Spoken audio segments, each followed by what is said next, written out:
Now let's turn our attention to some education. And there was a sharp contrast between one private school and a public one at Bolga in the Upper East region as the final year students return to school. Now, while the pupils of the Great Victory Academy, the private school, were provided face masks and hand-washing facilities by their school heads, their counterparts at Kalbio Tindong Soligo JHS, a public school located in the same area, did not have face masks nor access to hand-washing facilities. Correspondent Albert Sorry visited the two schools and now brings you the contrast. I decided to look at one community where access to water has always been a challenge, and that is the Tindong Sobligo community. I decided to compare two of the schools located in that area. That is the Great Victory Academy School, which is a private school, and then the Kalbion Tindong Sobligo Basic School, which is a public school, just to see the difference in terms of what authorities are doing to keep the children safe as they return to school in the wake of this coronavirus pandemic. Now, at the Great Victory Academy, which is the private school, the authorities there have managed to provide face masks for the pupils as they return to school. They've also provided water and some hand washing facilities. So I spoke to the director of the school, Mr. Chris Akuba. The number of students we have as candidates are 76, out of which 71 students have reported as we speak. We have put in several protocols related to COVID-19. One of such is that we have constructed a place for the students to wash their hands, and 4 children can wash at the same time. The school has a resident nurse, and he takes their temperature with a temperature gun before they move into their classrooms. We are 76, so we have 25 in each class, 25 and then 26. The school has made available nose masks to every student. We are waiting for the president to make available the one he promised all basic schools. In fact, as we speak, everything has been put in place for academic work to begin. We have all teaching staff available who have started teaching strictly by the timetable that was issued. Now, for the pupils of Great Victory, they didn't have much to complain about. I feel safe, or I know that we feel safe in the environment because of the measures put in place. This time we have been distant, and we are observing the protocols. We sanitize our hands, we wash regularly. When we move out and we come back, we do something. And also, we do not move to other seats, we stay at our seats. Now, in a sharp contrast, however, at the Kalbion Tindong Sobligo Basic School, which is located in the same area, what you realize is that just about 1 or 2 of the pupils in the class were wearing face masks. We were believing that the government will provide us some face masks or nose masks, but when we came to school and we've seen that the government have not yet provided, and we are asking if the government can provide us the nose mask very quick. We feel insecure. One of our teachers just came and told us that because we are not wearing the face mask, she will not teach. There was a borehole in front of the school, which I was thinking the pupils would be using when it comes to washing their hands. But in my interaction with them, what they said was that the borehole had actually not been working effectively of late.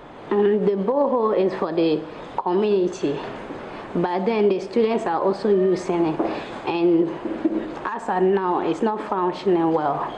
Yes, when you are pumping it, you get to some time that the water will not be flowing, and for right now, it's not useful.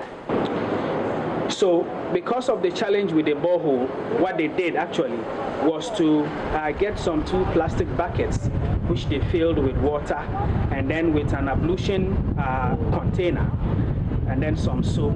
They tried to wash their hands. That was just a sort of emergency measure that they came up with just to manage for the meantime. From the Upper East Regional Capital here in Bolgatanga, my name is Albert Sori, reporting for JoyNews. The level guide you know a certain originality of the item.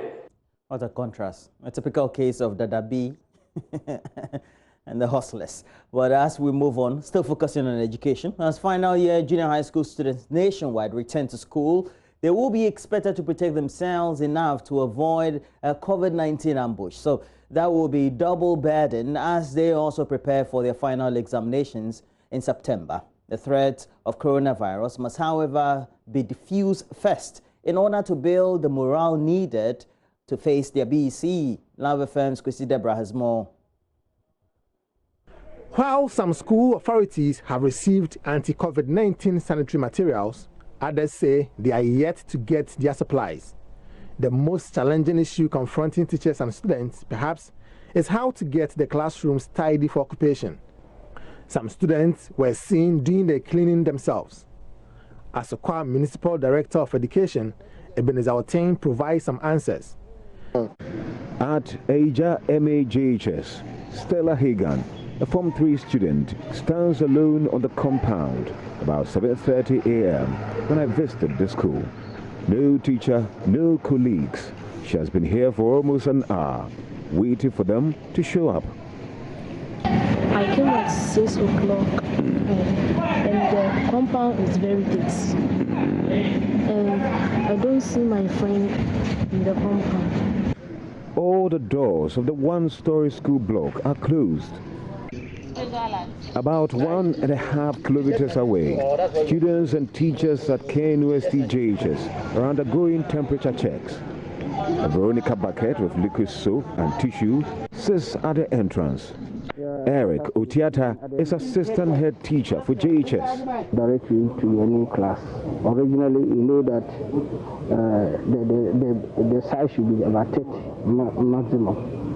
So in our case, we have about 23 on the average in a class. The teachers are on standby to usher the students to the various classes. Though government had directed 30 pupils per class, KNUST has 23, with one classroom separating each class on a block. And the teachers are standing at the entrance of each classroom to ask the children to go. In the classrooms, we've written their names and their seat numbers. So the teachers will direct you to your seat and you sit down quietly and start reading, whilst waiting for the lessons to start. Now, lessons are supposed to start at 9, but we have arranged it in such a way that the first period we use it for orientation to the students, where they will be for their snack, where they have to attend teacher's call and all that. Originally, we had them differently, so now that the sizes have reduced, and because of the safety protocols, we don't want them to be crowded. Washroom for teachers have now been allocated to students, and they are cleaned every hour. The school has procured spray machines to fumigate classrooms. Reporting for JoyNews, Kwesi Deborah. Well, so that's it. Latest news headlines we have, but we'll be back with the newspapers. Myself and joining me, Joseph Akable on stream. Stay with us.